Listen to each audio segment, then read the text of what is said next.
26ാമത് Ottapalam Bharathapuzha convention ഫെബ്രുവരി 21, 22, 23 തീയതികളിലായി ഭാരതപ്പുഴ മണൽപ്പുറത്ത് നടക്കും.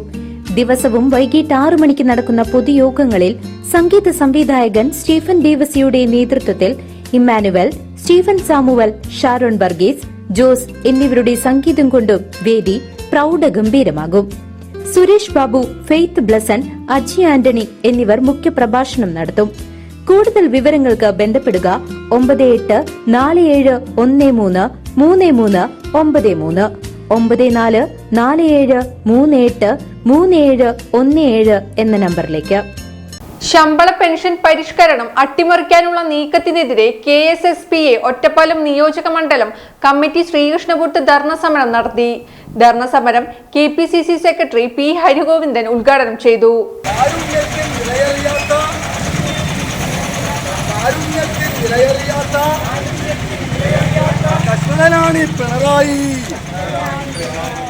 KSSPA പ്രതിഷേധ ധർണ സംഘടിപ്പിച്ചു. ശ്രീകൃഷ്ണപുരം ശമ്പള പെൻഷൻ പരിഷ്കരണം അട്ടിമറിക്കാനുള്ള നീക്കത്തിനെതിരെ KSSPA ഒറ്റപ്പാലം നിയോജക മണ്ഡലം കമ്മിറ്റി ശ്രീകൃഷ്ണപുരം ട്രഷറിക്ക് മുൻപിൽ ധർണാ സമരം സംഘടിപ്പിച്ചു. പ്രസിഡന്റ് KP മോഹനകുമാറിന്റെ അധ്യക്ഷതയിൽ ചേർന്ന ധർണാ സമരം KPCC സെക്രട്ടറി P. ഹരിഗോവിന്ദൻ ഉദ്ഘാടനം ചെയ്തു.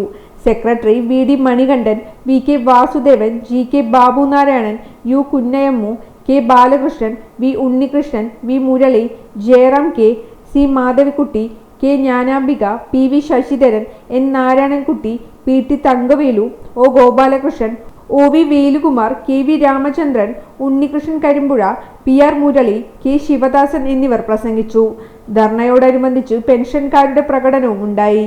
എന്ന് പറഞ്ഞാൽ ഈ രാജ്യത്തെ മുതിർന്ന പൗരന്മാരായ ജീവിതകാലം മുഴുവൻ ഈ രാജ്യത്തിനു വേണ്ടി, ഈ നാടിനു വേണ്ടി പ്രവർത്തിച്ച, അവന്റെ ജീവിതം മുഴുവൻ ഇതിനു വേണ്ടി ഒഴിഞ്ഞു വെച്ച ആ ഉദ്യോഗസ്ഥന്മാർക്ക് അവർ പിരിഞ്ഞു പോകുന്ന കാലയളവിൽ അവർ അടുത്തും പറ്റി പിരിഞ്ഞ് അവർ വിശ്രമിക്കുമ്പോൾ അവർക്ക് ആദ്യം പെൻഷൻ കൊടുക്കണമെന്നാണ് നിയമം.